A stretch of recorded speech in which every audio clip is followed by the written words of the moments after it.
Max movie present pirates of Caribbean part 2। यहाँ पे कहानी पार्ट 1 से आगे बढ़ती है और अगर आपने पार्ट 1 नहीं देखा है तो मैं वीडियो का लिंक डिस्क्रिप्शन में दे देती हूँ, जाके उसे देख लीजिए। अब आते हैं हमारी कहानी की ओर। तो कहानी में हमें दिखाया जाता है कि विल और एलिजाबेथ की शादी का दिन है, पर वहाँ पर ईस्ट इंडिया ट्रेडिंग कंपनी के लोग आकर विल और एलिजाबेथ को पकड़ लेते हैं। वहाँ पर कैप्टन कर्टन आते हैं जो कि एलिजाबेथ और विल को बताते हैं कि उन्हें गिरफ्तार किया जाता है क्योंकि उनने कप्तान जैक स्पैरो भागने में मदद की होती है। उनके पास एक और वारंट होता है कप्तान लॉरेंटन के नाम पर। एलिजाबेथ के पिता बताते हैं कि कप्तान लॉरेंटन ने अपनी जॉब छोड़ दी है और वो इस वक्त कहाँ है किसी को नहीं पता। इसके साथ एलिजाबेथ और विल को गिरफ्तार कर लिया जाता है। कैप्टन कर्टन विल को अपने ऑफिस में बुलाते हैं। वो उसे एक ऑफर देते हैं। वो उससे कहते हैं कि अगर विल जैक स्पैरो का कंपास लाकर उन्हें दे देता है तो वो एलिजाबेथ और विल को छोड़ देंगे। साथ ही वो एक दस्तावेज के थ्रू जैक स्पैरो के लिए एक ऑफर भी भेजते हैं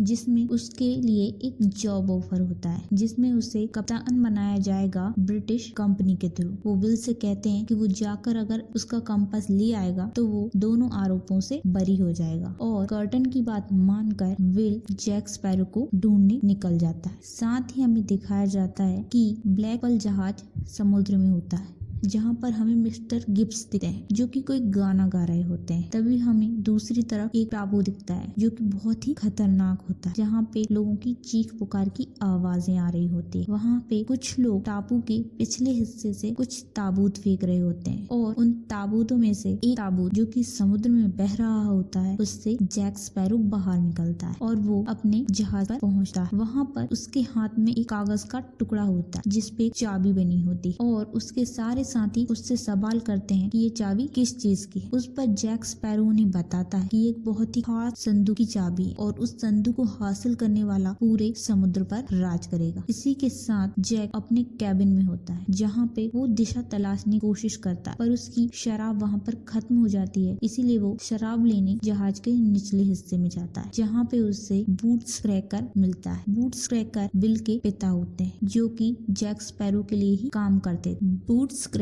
जैक को अपने उस सौदे के बारे में बताते हैं जो कि उसने डेवी जोन्स से किया था। वो उससे कहते हैं कि उसने सौदा किया था कि वो अपने जहाज को समुद्र से बाहर ले आएगा तो वो 13 साल तक उस जहाज का कप्तान रहेगा और उसके बाद वो डेवी जोन्स के लिए काम करेगा। यहाँ पे बूट्स क्रैक भी डेवी जोन्स के लिए काम करते हैं और अब 13 साल हो चुके हैं इसीलिए उससे डेवी जोन्स का कर्ज उतारना होगा, नहीं तो समुद्र का दानव जिसका नाम क्रैकर्स है वो आकर ब्लैक पर्ल और जैक को डुबा देगा। उसकी बात सुनकर जैक काफी घबरा जाता और ऊपर आकर अपने साथियों को आदेश देता है कि वो जहाज को घुमा ले और किसी दिशा में ले चले जहाँ पर मिट्टी हो। दूसरी तरफ विल भी जैक को ढूंढते हुए टोटुंगा पहुँचता है जहाँ पे उसे कुछ लोग एक अनजान टापू के बारे में बताते हैं जहाँ पर उनने ब्लैक पर्ल जहाज को खड़ा देखा है। विल उस टापू पे पहुँचता है। टापू बहुत ही सुनसान होता है पर वहाँ पर ब्लैक पर्ल जहाज खड़ा होता है इसीलिए विल टापू के अंदर जाता है जहाँ पे कुछ आदिवासी विल को पकड़ लेते हैं और अपने सरदार के पास ले जाते हैं। लेकिन विल देखता है कि उन आदिवासियों का सरदार जैक स्पैरो होता है। जैक स्पैरो विल को कहीं भेज देता है उन आदिवासियों को आदेश दे और जब विल को पता चलता है कि जैक खुद इन आदिवासियों के चक्कर में फंस चुका है। यहाँ पे मिस्टर गिब्स उसे बताते हैं कि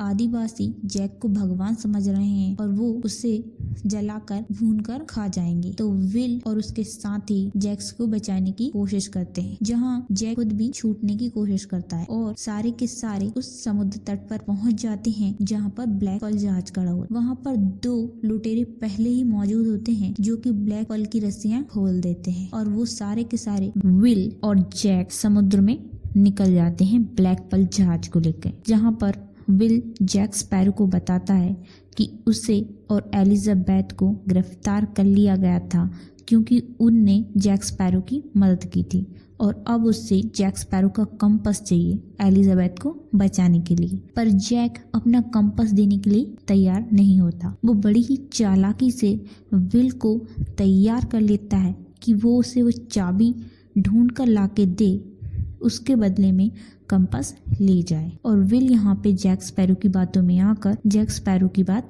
मान लेता है। जैक स्पैरो मिस्टर गिब्स से कहता है कि उसे नदी के मुहाने के पास जाना है, जहाँ से वो नाव पर बैठकर नदी के मुहाने की ओर निकल जाते हैं, जहाँ पर विल मिस्टर गिब्स से पूछता है कि जैक गहरे समुद्र से क्यों डरता है। इसीलिए मिस्टर गिब्स विल को बताते हैं कि एक दानव है जिसका नाम क्रैकन्स है, वो जैक स्पैरो के पीछे पड़ा हुआ है और इसीलिए वो लोग उसकी मदद लेने जा रहे हैं। दूसरी तरफ हमें एलिजाबेथ को दिखाया जाता है, जिसको लेकर उसके पिता जेल से भाग गए होते हैं। वो उसे विलायत भेजना चाहते हैं, पर जिस जहाज से वो जाने वाली होती है उस जहाज के कैप्टन को कप्तान कर्ट के सैनिक मार देते हैं, पर एलिजाबेथ वहाँ से भाग जाती है। वो कप्तान कर्टन के पास पहुंचती है, जहाँ पे कर्टन उससे कहते हैं कि वो भी जैक स्पैरो का कंपास ढूंढ कर ले आएगी तो उससे और विल को छोड़ दिया जाएगा। इसीलिए एलिजाबेथ एक जहाज पर छुप जाती है और निकल जाती है। वो वहाँ पर किसी तरीके से जहाज के लोगों को टोटुंगा जाने के लिए तैयार कर लेती है और टोटुंगा निकल जाती है। दूसरी तरफ जैक स्पैरो और विल उसके साथ ही या डेल्मा के पास पहुँचते हैं, जो की एक जादूगरनी है। साथ ही वो जादुई चीजें बेचती है। वहाँ पर या डेल्मा विल को देखकर उसका नाम बता देती है,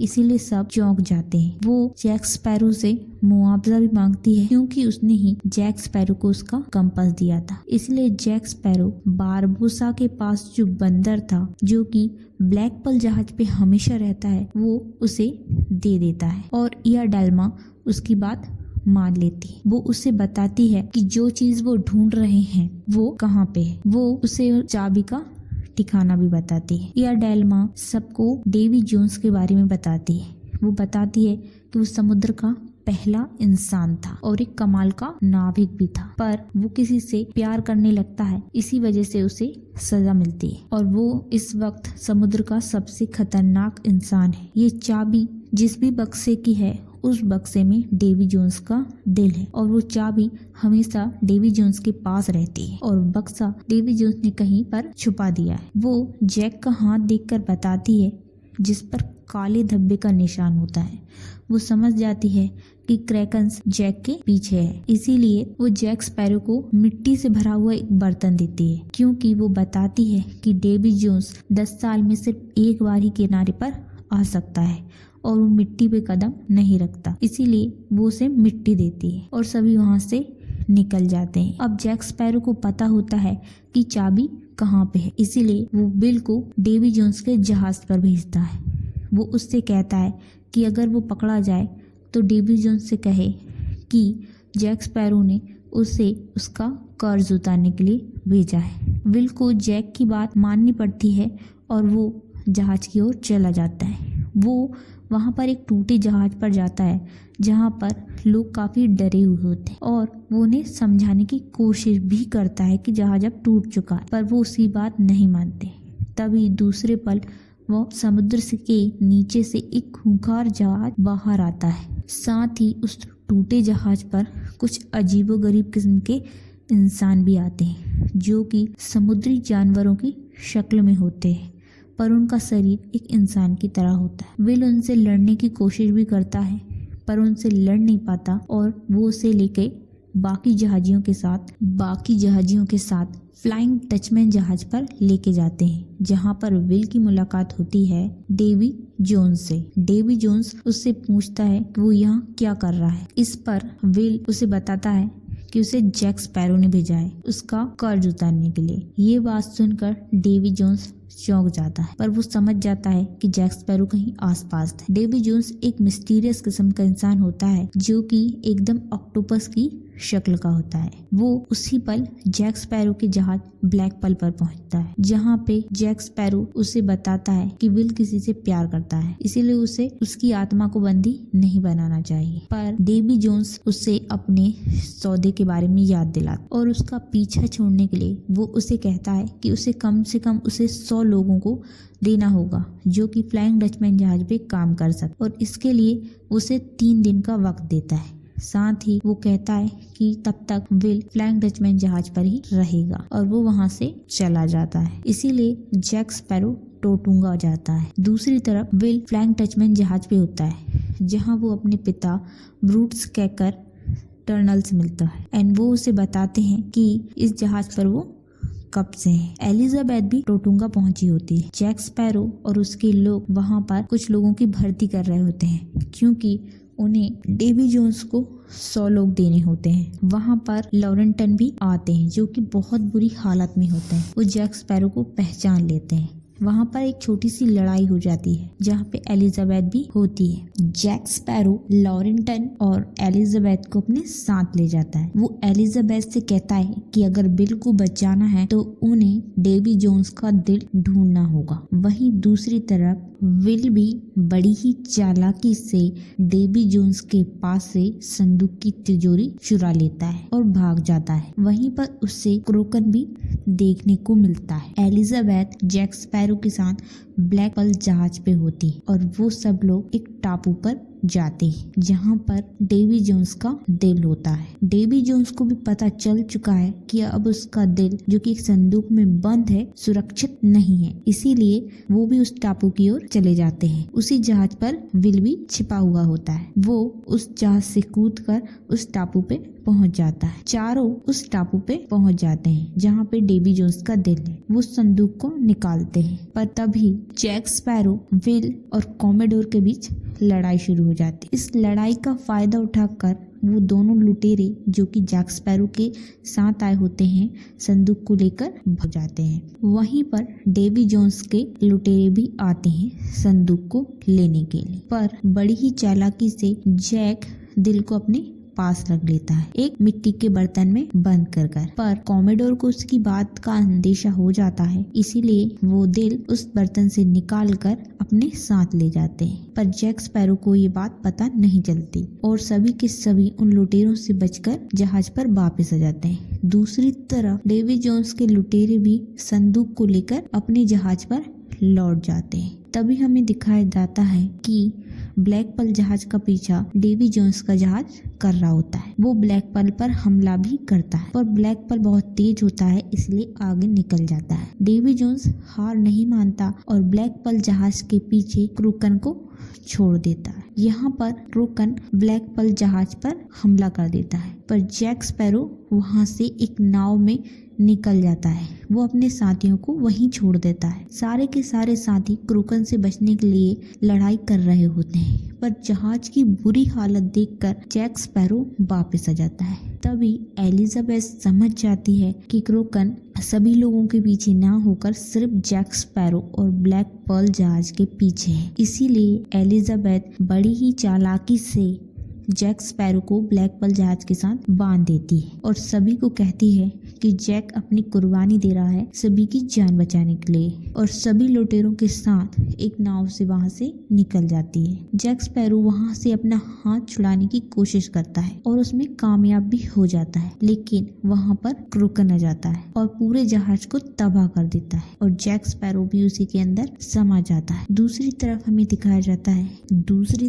दिखाया जाता है कि कॉमोडोर कैप्टन क्लार्क के पास पहुंचते हैं जहां पर वो उसे बताते हैं कि वो डेवी जोन्स का दिल लेके आए होते हैं। वहीं दूसरी तरफ डेवी जोन्स के जहाज पर डेवी जोन्स उस संदूक को खोलता है जहां पर उसे कुछ भी नहीं मिलता, इसीलिए बहुत गुस्से में जैक स्पैरो को आवाज लगाता है। साथ ही हम देखते हैं कि सारे के सारे लुटेरे अब बचने के लिए डिया एल्मा के यहाँ पर गए होते हैं जहाँ पर वो जैक स्पैरो की बहादुरी की बात कर रहे होते हैं। तभी डिया एल्मा उनसे कहती है कि वो जैक स्पैरो को वापस ला सकते हैं। तो सारे के सारे लुटेरे कहते हैं कि वो जैक स्पैरो को वापस लेके आएंगे, पर डिया एल्मा उन्हें बताती है कि ये बहुत ही खतरनाक सफर है और इस सफर पर जाने के लिए उन्हें एक अच्छे कप्तान की जरूरत है। और तभी हमें पता चलता है कि बारबोसा अब जिंदा है और इसी के साथ ये मूवी यहीं पर खत्म हो जाती है।